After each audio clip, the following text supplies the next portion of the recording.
Querido, sem delongas, abra sua Bíblia. Provérbios 24, 27. Provérbios 24, 27.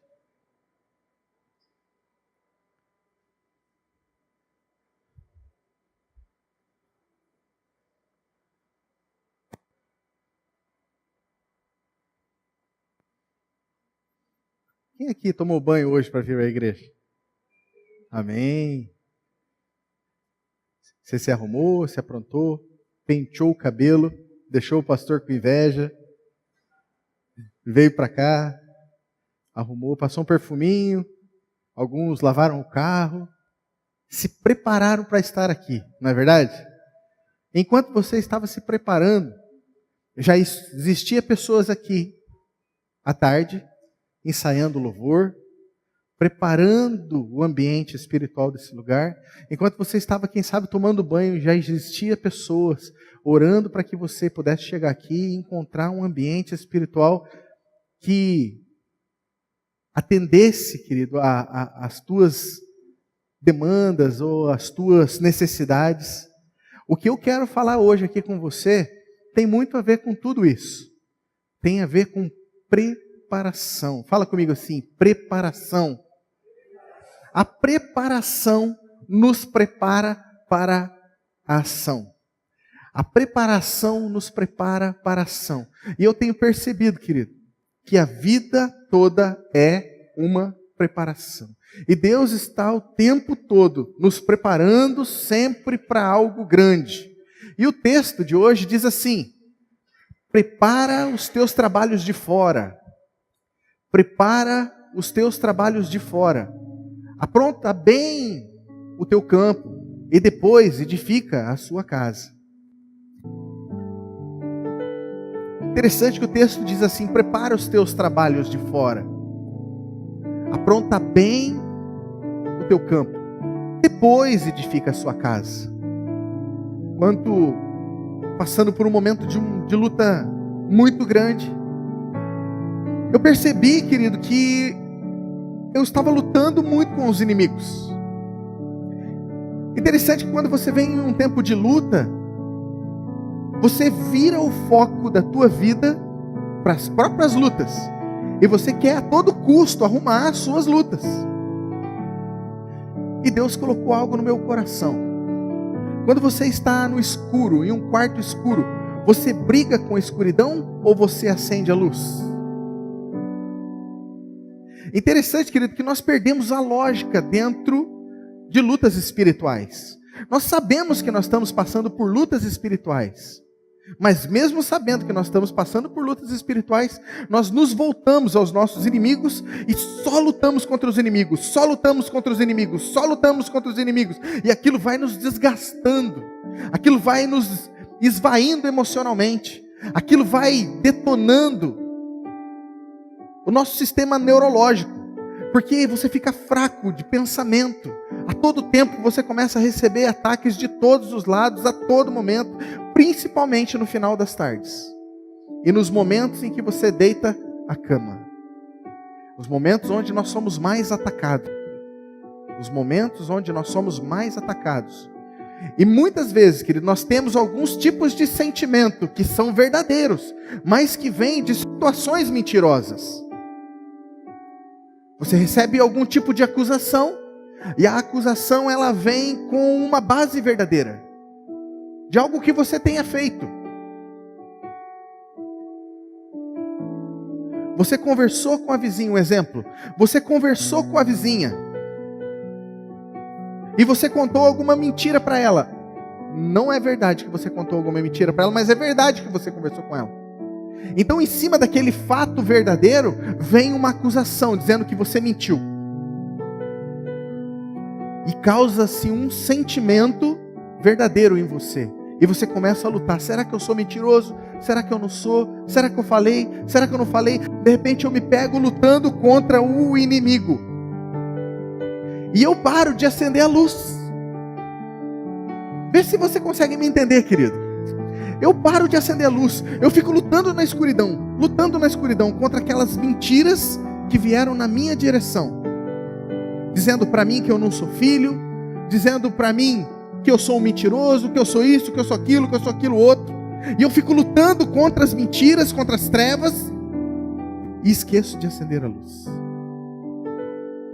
Muito bem, foi dito aqui pela Dani, nós estávamos no retiro em um momento tremendo.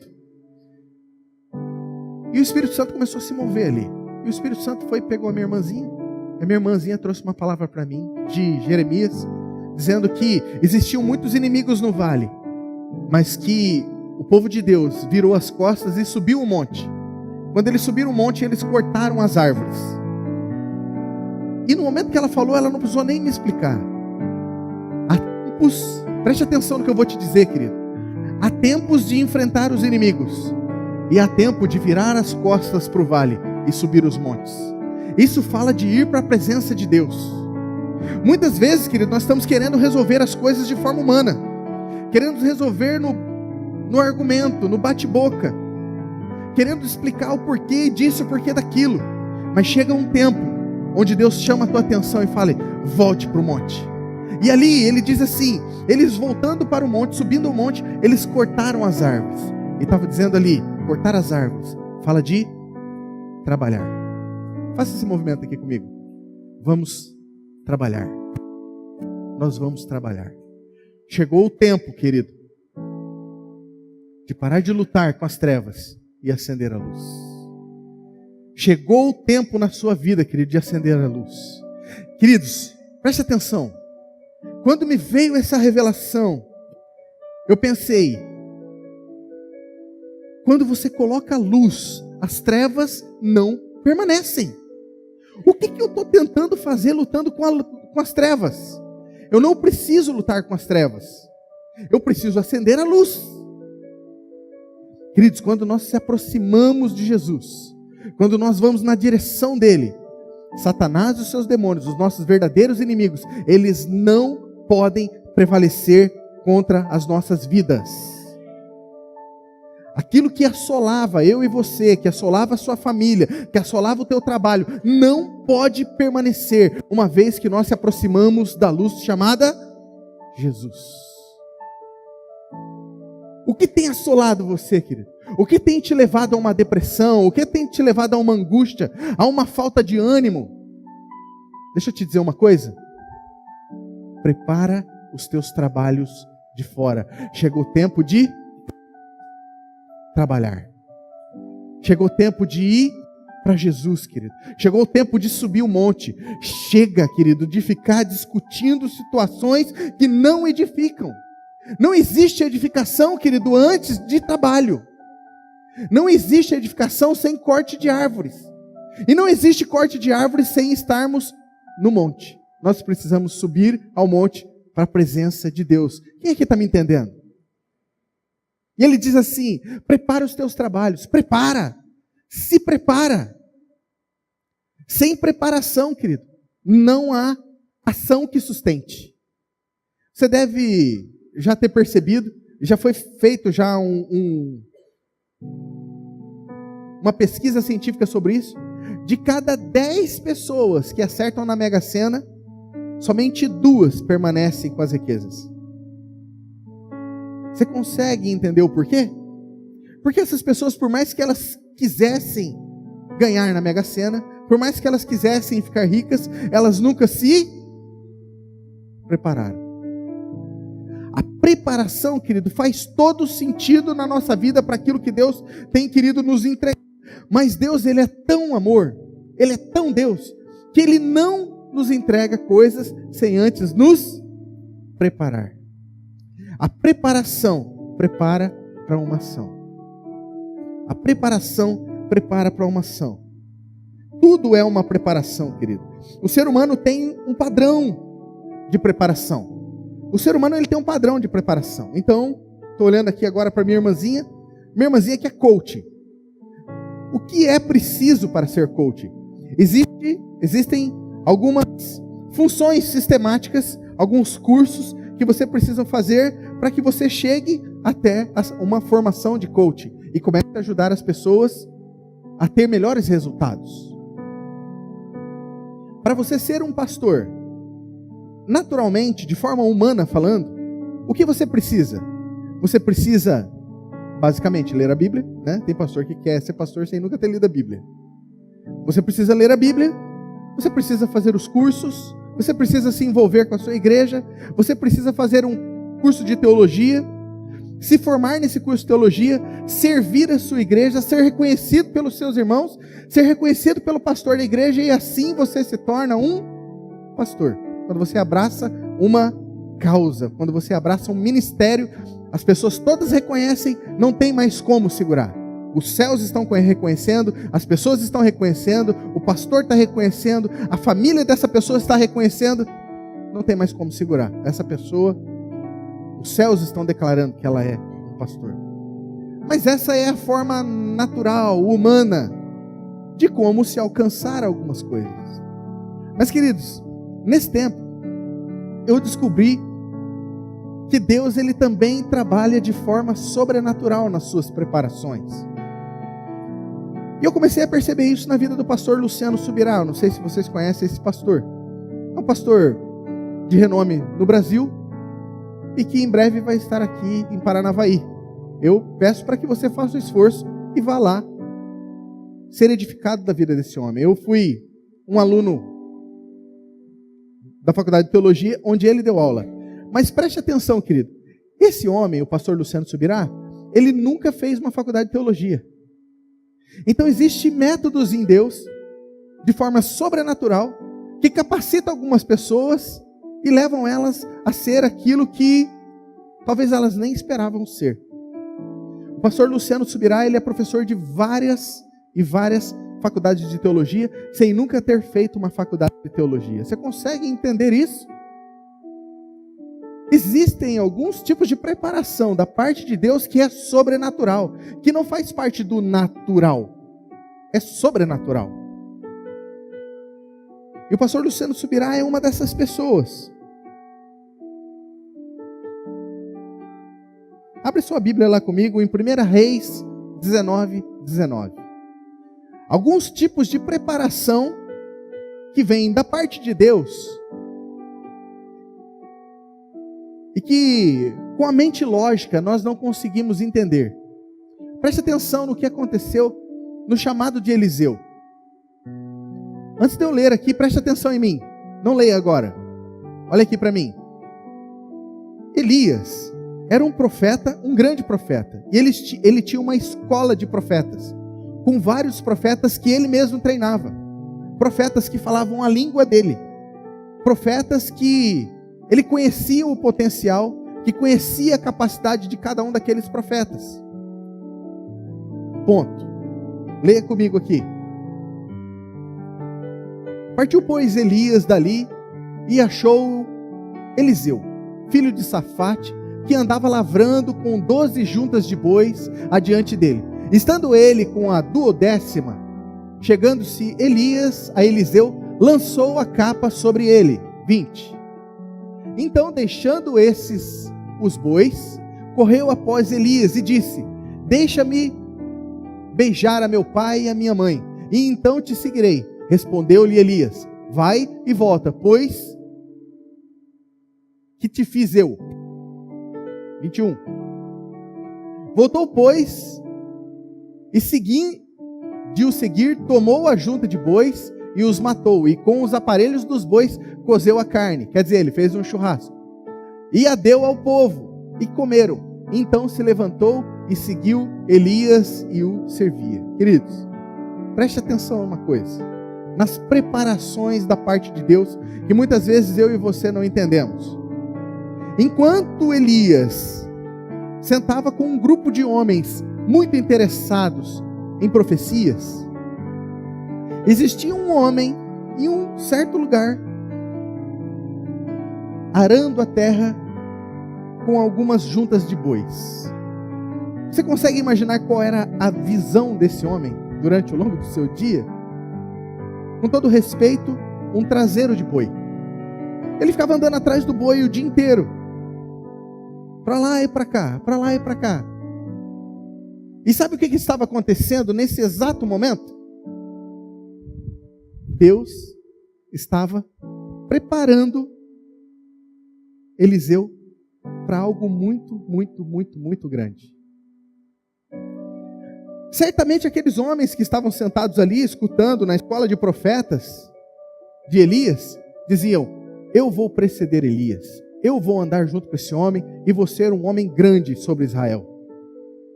E talvez esse aqui, arando a terra, dizendo assim: o que é que eu estou fazendo nesse lugar? Você já se sentiu assim, querido? O que eu estou fazendo aqui? Por que eu casei com essa pessoa? Oi? Por que eu estou trabalhando nesse lugar? Como é que eu vim parar nesse fim de mundo? Como é que eu vim parar com tanta inteligência dentro de um quadrado como esse?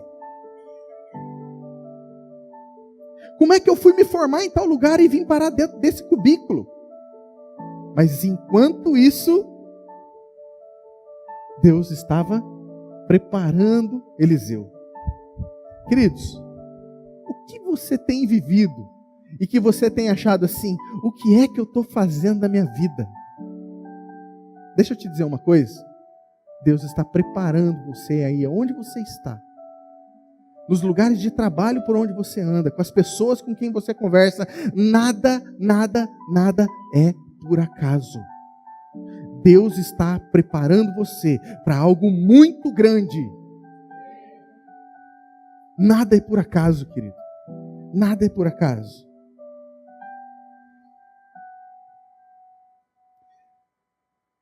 Existem algumas preparações que Deus faz na nossa vida que nós não entendemos, pois não faz nenhum sentido para nós.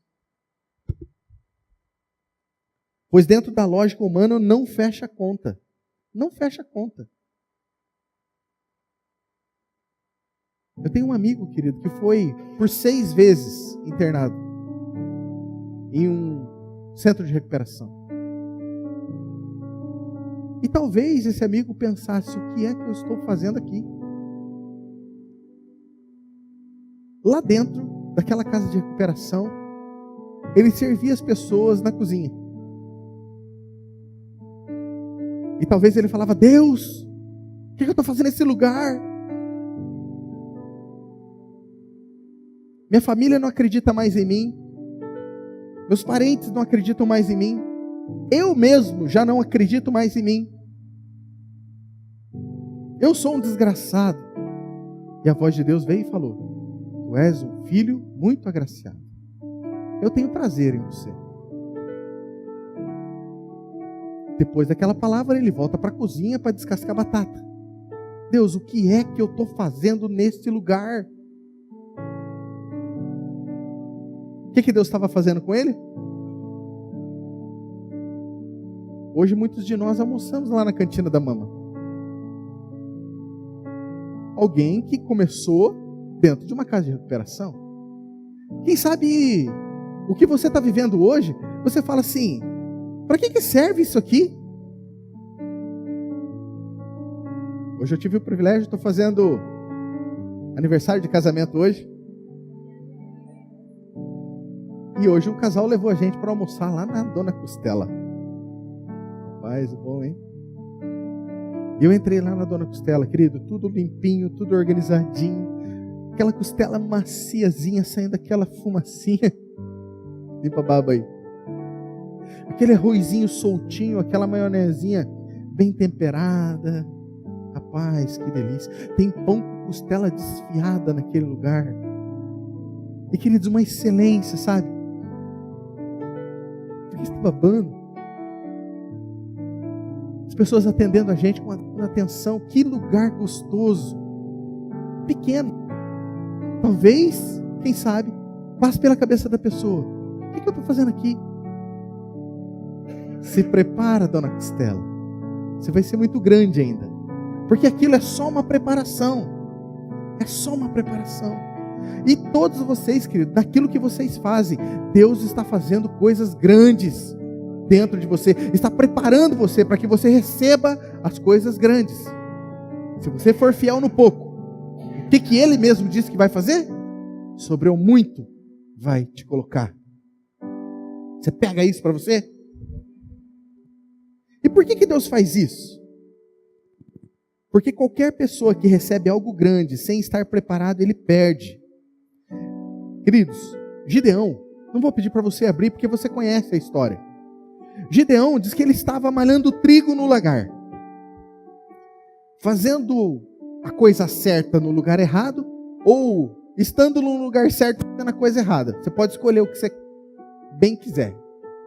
Mas o que levou esse homem lá? O medo, a opressão. Ele por várias vezes foi roubado. No momento que ele tinha suas colheitas, vinha o inimigo e roubavam ele. E de repente ele se pega dentro de um lugar escondido lá. Aquele homem era o menor da sua casa, da família menor. Alguém que eu e você olhássemos e ia falar assim: esse aí não vai dar nada na vida. Você já viu gente assim? Você fala assim: esse aí não vai dar nada.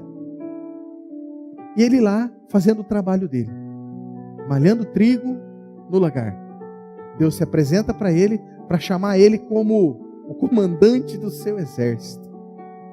A preparação desse homem aconteceu dentro de um lagar. Não duvide daquilo que Deus pode fazer na sua vida, nos lugares por onde você tem andado, querido. Não duvide do teu Deus, porque Ele está te preparando e Ele vai te levantar. E é bom que eu e você recebamos a preparação daquilo que Ele está querendo fazer conosco. Porque se nós não nos prepararmos, não vai ser entregue aquilo que Ele está querendo nos entregar. E tudo é uma preparação. Humanamente falando, não tinha lógica esses homens que nós falamos serem o que foram. Mas Deus tem os seus métodos. Os homens têm os seus métodos de se capacitar para chegar aonde querem chegar. E Deus tem os métodos dele, querido. E se Deus quiser levantar alguém que está sentado aqui hoje para ser o que Deus quiser que ele seja, é só essa pessoa dizer: sim, eu quero. E Deus vai colocar você em lugares de destaque. Não para que você seja, massageado no seu ego, mas para que cumpra um propósito nele e que o reino dele cresça. Pense comigo, querido. Um homem chamado Davi está cuidando das ovelhas. Para Deus, ele estava sendo preparado para ser o rei de Israel. Queridos, num lugar deserto, aquele menino trabalhava com sua harpa e com a sua funda. Fala a verdade. O que você esperava de um menino como esse? Um menino que está trabalhando em algum confim, em alguma chácara por aqui, bem distante, em Paranavaí. E Deus fala assim: vá na casa de Jessé.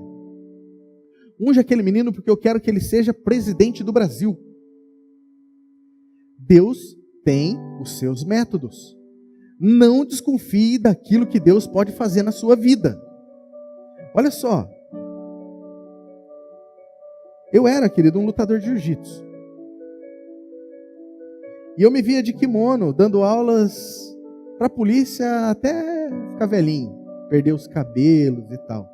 Ia demorar, né? Mas era o que eu via. Enquanto eu dava aula ali para a polícia do estado do Paraná, era a coisa mais satisfatória que existia na minha vida. Não existia nada mais que massageasse o meu ego do que aquilo. Eu era reconhecido pelos comandantes, pelo comando da polícia militar. Por onde eu andava, meus amigos eram esses. E certo dia, quando eu fui para Curitiba, eu já tinha aceitado Jesus como Senhor e Salvador da minha vida, e eu estou dando aula em um tatame para uns 20 homens do maior shopping de Curitiba lá, o Shopping Barigui. Existiam vários homens lá, e o pastor Rideu me deu uma Bíblia e falou assim: leia 4 versículos e fala o que está no teu coração aí para esses homens e depois ore com eles. Eu falei: não, eu não. Ele: sim, você. Eu falei: não, você que nasceu para esse negócio, você fala aí. Você fala muito melhor que eu. Não, você que vai fazer. Eu falei: meu Deus, tá bom. A hora que eu falei tá bom, eu falei: meu Deus, o que eu fiz? Eu comecei a falar, abri a Bíblia, comecei a comentar de alguns versículos. Falei, você se importa de eu fazer uma oração? Ali tinha pessoas da congregação cristã, tinha pessoas da católica, tinha evangélico, tinha testemunho de Jeová, tinha gente da Universal. E a pessoa da congregação falou assim, pode orar sim, já ajoelhou. Porque eles só oram de joelho. Aí todo mundo ficou de joelho, eu também ajoelhei. Não sabia quase nada de Bíblia, querido. Nada. Quase nada não. Sabia menos 3, assim, não sabia nada. Eu comentei alguma coisa que estava escrito na Bíblia e falei assim, vamos orar? Demos as mãos. Eu só lembro de ter falado uma coisa, Senhor Jesus. O resto eu não lembro mais nada. Eu não sei se é porque eu estava nervoso ou porque eu fui tomado pelo Espírito Santo de Deus. Eu desconfio que eu fui tomado pelo Espírito Santo de Deus, porque o que aconteceu naquele lugar me fez tirar o kimono para sempre. Eu nunca mais quis outra coisa na minha vida, senão aquilo que estava acontecendo naquele lugar. Eu vi aqueles brutamontes chorando que nem criança, se abraçando, pedindo perdão uns para os outros. Eu vi aqueles brutamontes dizendo assim, eu estou vendo anjos nesse lugar, entregando presentes. E aquelas pessoas, tinham ateus lá, falando em línguas. Dentro de um tatame, dentro de uma academia, não era numa igreja. As pessoas que estavam para lado de fora, malhando, começaram a olhar para dentro, começaram a chorar. Eu olhei para fora, o Rideu chorando. O Rideu estava chorando. Esquisito, hein? Só Deus, né? Queridos, eu olhei para aquilo e falei assim, eu não quero mais nada na minha vida, a não ser promover um ambiente como esse para as pessoas. As pessoas precisam ter um contato sobrenatural com Deus. Porque a vida toda eu tive um contato religioso e aquilo não transformava a minha vida. Era um ambiente muito gostoso, onde eu tinha amizade com as pessoas. Mas o que transformou a minha vida foi um impacto com o poder do Espírito Santo de Deus. Interessante que aos 4 anos de idade eu cheguei à beira de um tatame, a minha mãe levou eu lá. 26 anos depois, eu descobri que a minha vida era para ser um promotor da glória de Deus nos ambientes. E aí eu fico pensando, eu olho para trás e eu falo assim, perdi um tempo sendo professor de jiu-jitsu? Ou eu posso olhar e falar assim, eu fui preparado em cima de um tatame, vai entender os processos de Deus, vai entender as preparações que Deus faz comigo e com você. Eu fui preparado para ser um pastor em cima de um tatame. Sabe o que eu quero aguçar em você? Eu quero aguçar em você a pergunta seguinte: o que é que Deus está preparando para fazer com a minha vida? Queridos, eu era o homem mais grosseiro que existiu sobre a face da terra. Eu vivia brigando, humilhando as pessoas. Eu fui por algumas vezes campeão paulista de jiu-jitsu e a minha alegria era derrotar as pessoas, colocar elas no chão e dizer assim, eu venci você. Sabe qual que é a minha alegria hoje? Levantar as pessoas, colocar elas de pé e dizer para elas o que a Bíblia diz delas. Você é mais do que vencedor. O Espírito Santo transforma a vida de alguém, querido? Quem é a pessoa que anda ao teu redor que você não acredita que pode ser transformada? Apenas um toque do Espírito Santo e essa pessoa pode nunca mais ser a mesma. E viver inteiramente para Deus. Não querer mais nada dessa vida. Queridos, acredite, as pessoas ao teu redor, assim como você, estão sendo preparadas para algo grande. Você crê nisso, querido? As pessoas estão sendo preparadas, ainda que nós não possamos ver. Como lutador, querido, eu aprendi o valor de uma preparação. E eu entendi, querido, que as minhas vitórias, elas não aconteciam nos tatames de competição. As minhas vitórias, elas aconteciam no dia a dia da preparação. E eu vou te dizer uma coisa, querido. Está aqui alguns meninos que já treinaram jiu-jitsu, que já treinaram, fizeram lutas. Tem dia que é triste. Dias de preparação, às vezes você quer dizer, não quero ir mais. Eu não aguento mais. Eu não aguento mais sofrer tanto. Meu professor sempre falava assim para mim, treino fácil, competição difícil. Treino difícil, competição fácil. As mesmas palavras quase que meu Senhor Jesus falava. Entra pela porta estreita, porque larga é a porta e espaçoso é o caminho que leva para a perdição, e são muitos que estão entrando por ela. Tu, porém, entra pela porta estreita, porque estreita é a porta e apertado é o caminho que leva para a salvação. Queridos, preparação. Acontece muitas vezes que nós estamos fugindo da preparação. Assim como o texto que estava aqui sumiu. Cadê? Só um momento. Nós estamos sendo preparados. Você pode olhar para a pessoa da tua direita e dizer isso? Nós estamos sendo preparados.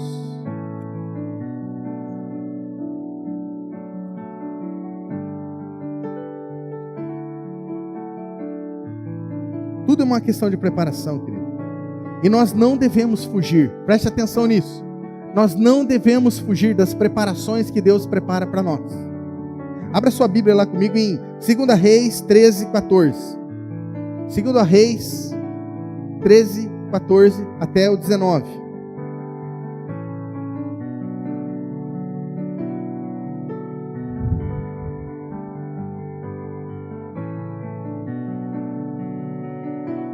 Olha lá.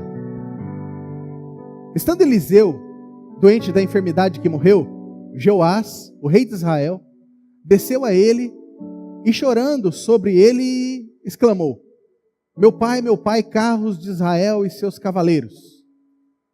E Eliseu lhe disse: toma um arco e flechas. E ele tomou o arco e as flechas. Então Eliseu disse ao rei de Israel: põe a mão sobre o arco, e ele o fez. Eliseu pôs as suas mãos sobre as do rei e disse: abre a janela para o oriente. E ele a abriu. Então disse Eliseu: atira. E ele atirou. Prosseguiu Eliseu: a flecha do livramento do Senhor é a flecha do livramento contra os sírios, porque ferirás os sírios em Afeque até os consumir. 18. Disse mais: toma as flechas. E ele as tomou. Então disse ao rei de Israel: fere a terra. E ele feriu a terra 3 vezes e cessou. Ao que o homem de Deus indignou muito contra ele e disse: 5 ou 6 vezes a deveria ter ferido, então ferirás os sírios até os consumir, porém agora só 3 vezes ferirás os sírios. O que estava acontecendo aqui, querido? Uma preparação sobrenatural para uma guerra que viria logo em seguida. O profeta chega para ele, diz: segura esse arco, pega essas flechas, abre a janela e lança essas flechas. Porque essa preparação sobrenatural vai preparar você para algo natural que está para vir. Preste atenção no que eu estou te dizendo, querido. O profeta disse para ele: você vai fazer um ato profético aqui. E esse ato profético vai te preparar para algo que vai vir ali na frente. E ele, a princípio, parece não crer muito naquele ato profético. E ele pega algumas flechas, ele pega, abre a janela e lança 3 flechinhas. O que ele fez? Ele interrompeu o processo de preparação espiritual, sobrenatural, que Deus tinha enviado através daquele profeta na vida dele. E quantas vezes, querido, muitas vezes, eu e você, estamos querendo interromper processos que Deus colocou na nossa vida. Nós não podemos interromper os processos de preparação. Ainda que esses processos de preparação se apareçam malucos, ainda que esses processos aos nossos olhos se mostrem estranhos, Deus fala através dos seus profetas, Deus fala através das pessoas as quais Ele colocou na terra. Só que quando nós desistimos, quando nós não colocamos fé, quando nós não misturamos fé nisso, nós interrompemos um processo de preparação que vai nos levar a uma ação vitoriosa. E nós não podemos quebrar isso. Olha só, se não houver instrução para interromper o processo de preparação, eu não vou sair daquilo que Deus me colocou. Deixa eu te fazer uma pergunta. Quero chamar o pessoal do louvor aqui, pode subir. O teu casamento, querido, foi você que inventou ou foi Deus que te colocou?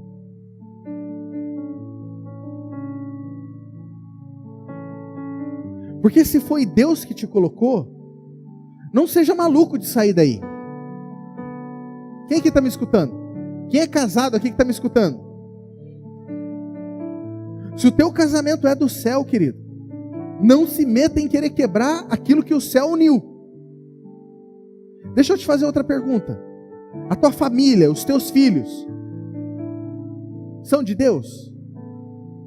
Nunca mande um filho teu embora. Nunca diga para o teu pai e para a tua mãe: eu vou embora dessa casa, vocês não são meus pais. Não quebre aquilo que Deus fez, querido. Se Deus te colocou lá dentro, não diga não. Ainda que você esteja nervoso, fecha a boca. O teu trabalho, foi você que escolheu ou foi Deus que te deu? Eu lembro de um dia, querido, de me pegar há 1 ano e meio sem trabalhar. 1 ano e meio sem trabalhar. Casado com a Ju. Só a Ju tinha emprego. E um dia nós estávamos totalmente sem dinheiro. Totalmente sem dinheiro. E eu tinha que levar um currículo no centro de Curitiba. E eu só tinha uma moeda de R$1 para pagar o ônibus. Ou era de ida ou era de volta. Quem conhece Curitiba sabe. Eu tinha que sair da Água Verde e ir até o Cristo Rei. A pé. É muito longe, querido. É muito longe. E eu escolhi voltar de ônibus. Eu fui andando, entreguei o currículo, entrei dentro de um ônibus e voltei. Quando eu estou voltando, eu passo na frente de uma cancha de futebol. E as pessoas estão jogando futebol. Meu dinheiro já tinha ido naquela passagem. Era o único dinheiro que eu tinha, aquela moeda de R$1. E eu pensei assim, como eu queria ter amigo e poder jogar futebol. Eu não tenho amigo, já faz 4 meses que eu estou em Curitiba, não consigo conhecer ninguém, porque eu não consigo um trabalho, eu não posso ir a uma academia, eu não posso nem jogar futebol aí com eles e pagar os R$6 do racha. Eu não tenho nem uma chuteira. E eu pensava comigo assim, como eu queria um trabalho. Como eu queria um trabalho.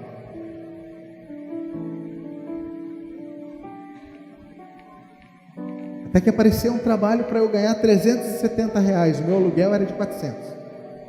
E eu disse, eu vou aceitar esse trabalho, porque eu não aguento mais ficar parado. Tudo que eu queria era trabalhar, querido. Tudo que eu queria era trabalhar. Eu não aguentava mais ficar parado. Quando eu falei que eu ia aceitar, eu e a Ju se abraçamos, começamos a chorar, deitamos no sofá, choramos. E a mulher falou que 3 horas ia ligar para mim, para eu ir fazer a entrevista final, para eu pegar o uniforme e trabalhar. Eu falei, meu Deus, eu vou aceitar. 3 horas, o telefone toca, eu paro de chorar, dou uma limpada no olho, pego o telefone, digo, alô? Ela diz, Fábio Gabriel? Eu falei, sim, eu mesmo. Você tem como comprovar o teu currículo? Eu falei, mas eu já comprovei?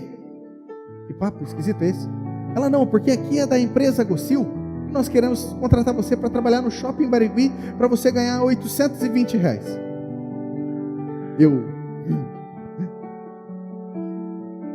Você tem ideia da alegria com que eu fui trabalhar, querido? Depois de 1 ano e meio parado, depois da expectativa de que eu ia ganhar R$370, agora eu vou ganhar 820. Eu fui numa alegria trabalhar, uma alegria. E às vezes a gente olha para o nosso trabalho e a gente pragueja do trabalho. A gente reclama, a gente murmura do trabalho, que é uma preparação para algo grande que Deus está querendo fazer na nossa vida. O trabalho que Deus deu para você é de Deus ou foi você que escolheu entrar lá? Porque se foi de Deus, querido, chegou a hora de parar de lutar com os inimigos e acender a luz daquele lugar e começar a falar bem daquele lugar, falar bem das pessoas que trabalham naquele lugar, porque ele é bênção na sua vida. Através daquele lugar, Deus goteja as finanças para você e para sua família não passar necessidade. É motivo de muita alegria. O teu trabalho ele não é comum, ele é sobrenatural.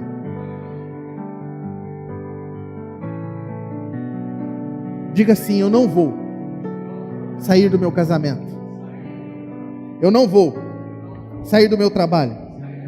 Eu não vou sair da minha igreja.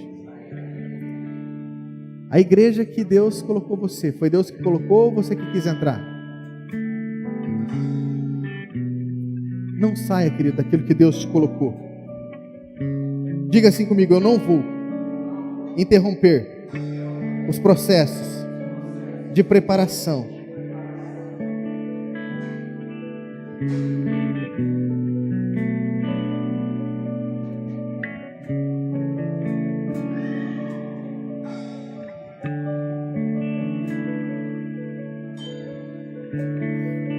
Quero te contar uma última coisa para a gente encerrar. Quando eu fui consagrado pastor lá em Curitiba, pelo pastor Pio e pelo pastor Arno, um desejo existia no meu coração de implantar a igreja, porque o que eu mais queria era abençoar a vida de pessoas. Abençoar com aquilo que um dia tinha feito depósitos em mim. Eu queria multiplicar aquele conhecimento revelado que um dia foi colocado no meu coração. E eu fui para São José dos Pinhais, eu plantei uma igreja, coloquei na mão de um pastor, e hoje essa igreja, ela acabou de mudar de templo, ela está crescendo lá. Fico muito feliz de ouvir esse testemunho.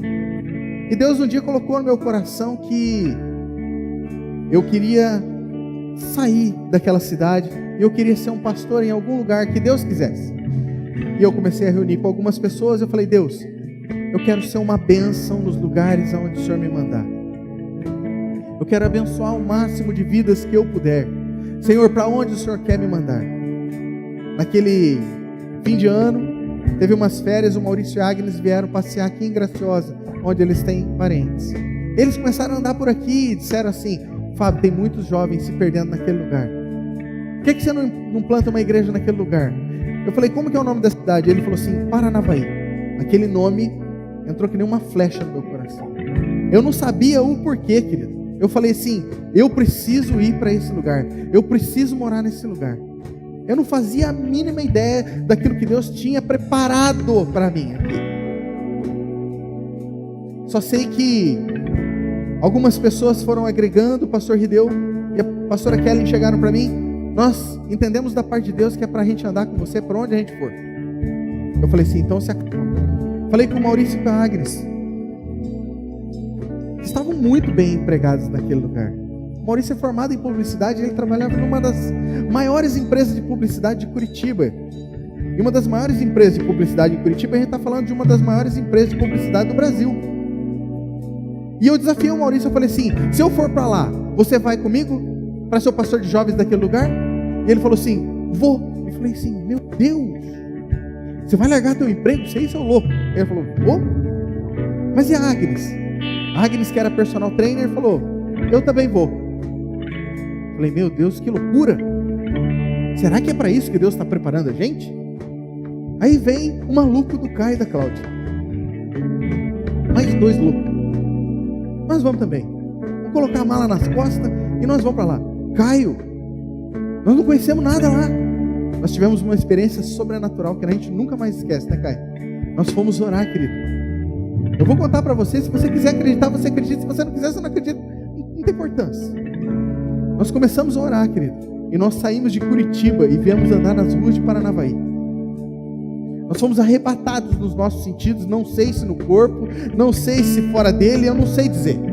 Só sei que nós andávamos por uma rua que tinha muitas árvores, nós sentimos o cheiro daquele lugar.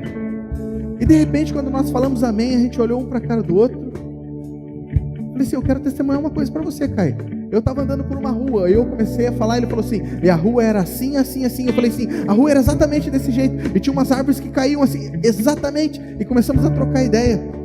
Nós tínhamos saído e tínhamos andado nessa cidade, e aquilo foi trazendo uma certeza de que Deus estava nos preparando para trazer para Paranavaí. O Rideu, sem pensar muito, o Rideu é o nosso Pedro, né? Jogou a mala nas costas e ó, para Paranavaí antes da gente. Chegou aqui em dezembro, já arrumou um emprego, foi ser coordenador da Academia KR, e agora nós tínhamos que vir também. O processo era mais difícil com o Maurício e com a Agnes, que tinham que fechar várias coisas lá. A Cláudia pediu dispensa do trabalho dela, que era gerente de uma loja de roupa. O Caio trabalhava em uma loja de móveis de alta linha por anos, querido.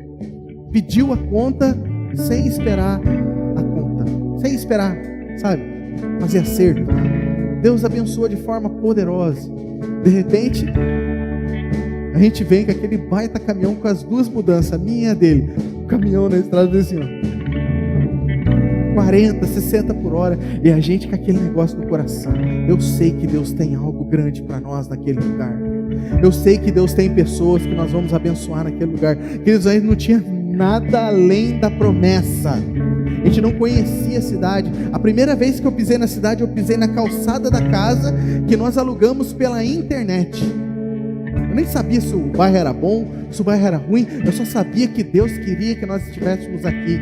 E nós entramos na casa e falamos assim: o nosso sonho é ter essa sala lotada de gente. E para lotar aquela sala lá não precisava muita gente, não. Umas 9 pessoas estavam bufando de gente.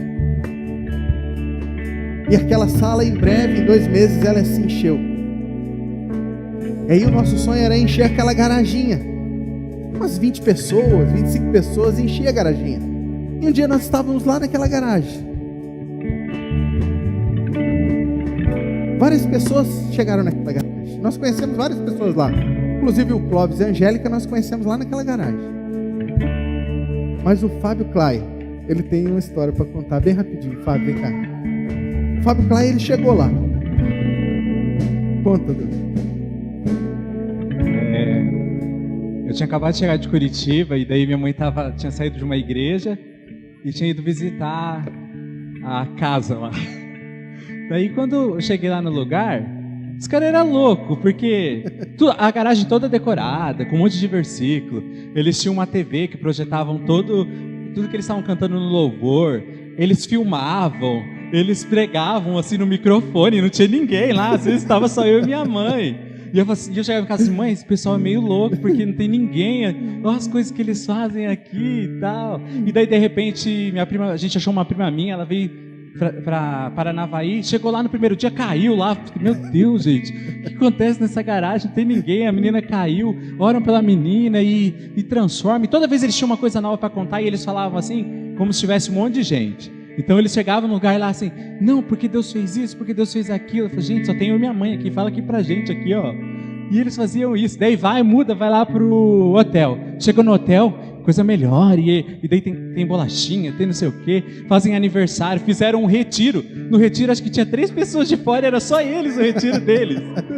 E eles faziam divulgação na internet, marcavam evento, colocavam foto, como se fosse algo grande já. Eles pensavam na frente assim. E eu lembro que quando o pastor chegou para vir para Caminho Vivo, ele chegou lá e lá na garagem ainda, ele falou bem assim um dia: olha, Deus falou para mim que em breve isso aqui vai crescer e vai crescer muito. E na minha mente assim: gente, eles são loucos demais. Não tem ninguém, quem vem uma vez, não vem mais. Eu não sei o que eles têm na cabeça deles. Daí foi lá pro hotel, lá no grande hotel. Daí um dia o pastor falou: ó, tem um pessoal de uma igreja lá, a gente está orando e tal. Daí passou um tempo, ele falou: ó, tem uma decisão, a gente vai para essa igreja. Quem está comigo, tá. Quem não tá, Deus abençoe. Os caras, era verdade a história deles. Os caras já pensavam na frente, eles já trabalhavam com excelência numa coisa para 2 pessoas. Então tudo que eles fazem aqui, eles faziam só para eles. Ou, melhor, para Deus, né? Não para as pessoas. Eu acredito, querido, que eu estava sendo preparado naquele lugar. Não tinha muita gente ali, verdade. A gente fechou o ano, depois de não conhecer ninguém na cidade, nós fechamos o ano com um retiro com 40 pessoas. Eu vou te dizer uma coisa, só entre nós aqui, eu achei que eu era o cara. Não conheci ninguém, terminamos o ano com 40 pessoas, meu Deus. Fizemos o retiro, viramos o ano, uma família foi embora para Pongas, outra família foi embora para o Japão, os meninos que a gente tinha ganho sumiram, e de repente a gente se viu dentro do hotel sem ninguém. Falei: meu Deus, nós vamos ter que começar tudo de novo. E nós ficamos ali naquele hotel ali uns 3 meses. Uns 3 meses. Carregando caixa de som, essas caixinhas de som. E montava o som, desmontava o som. E levava o negócio da ceia. Trazia o negócio para casa. Arrumava o gasofilácio. Colocava nos carros. E não sei o que. E batia o carro na garagem. Lá do grande hotel. queridos, uma luta. Um dia, eu dentro da sala da FATEM que nós tínhamos alugado, que nós tínhamos 3 alunos, aleluia. Uma aluna que nós tínhamos foi embora para o Japão.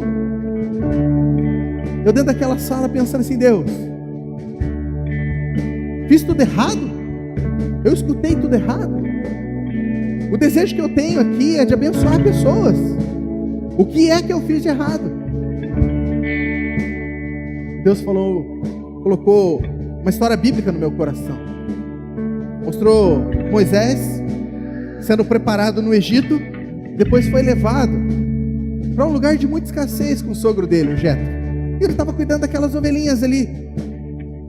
E um dia ele tem um encontro com uma sarça ardente. Ele tem um encontro com a manifestação do Deus vivo. 10 meses depois, 3 milhões de pessoas seguindo aquele homem. E Deus me lembrou: presença de Deus, sobe o monte, vai ter com as árvores. Porque Deus faz o impossível. Deus prepara a gente para coisas grandes. Um mês depois, querido, eu estava aqui com vocês, assumindo uma igreja de aproximadamente 100 pessoas, de algo que não tinha ninguém. Eu olhava para aquela situação, brigando com os inimigos, e Deus falou: olha para a luz. Quando eu voltei para a luz, eu falei: Deus, eu confio em Ti, eu creio em Ti. Aquele louco que saiu de Paranavaí, que falava assim, que saiu de Curitiba, as pessoas falavam assim: você é louco sair daqui, sem trabalho, sem conhecer ninguém na cidade, você não tem nenhum parente, não tem, você é louco. De repente, depois de alguns meses, as pessoas falam assim: eu tinha vontade de vir morar com você aqui. Porque a gente quer andar perto de gente que tem fé. É diferente, querido, uma pessoa que tem resultados humanos de uma pessoa que tem resultados sobrenaturais, porque ela fez entregas para Deus. Eu queria mexer com o teu coração hoje, querido, de você fazer entregas para Deus espirituais, entregas de sacrifício para Deus, voltadas a abençoar pessoas, abençoar vidas. Onde é que estão aquelas pessoas que dizem não para a própria vida, não para os próprios caminhos, e dizem: Deus, eis-me aqui, eu quero te servir, se for preciso eu largo tudo, se for preciso eu vou para uma outra cidade. Onde é que estão essas pessoas de fé? Eu tenho procurado essas pessoas de fé, pessoas que estão sendo preparadas da parte de Deus de forma sobrenatural. Fique de pé por um instante.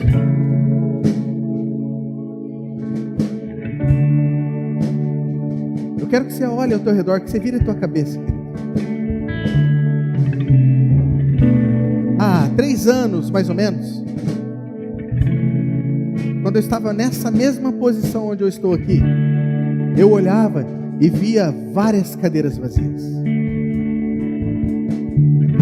O que Deus vai fazer daqui a 3 anos, querido? O que é que Deus está nos preparando para nos entregar nas mãos daqui a 3 anos? O que é que Deus fez na sua vida, querido? O que é que Deus está fazendo nesse exato momento que está te preparando para entregar nas suas mãos? Eu quero que você tenha esperança. Eu quero que você tenha desejo de enxergar aquilo que Deus está querendo te entregar.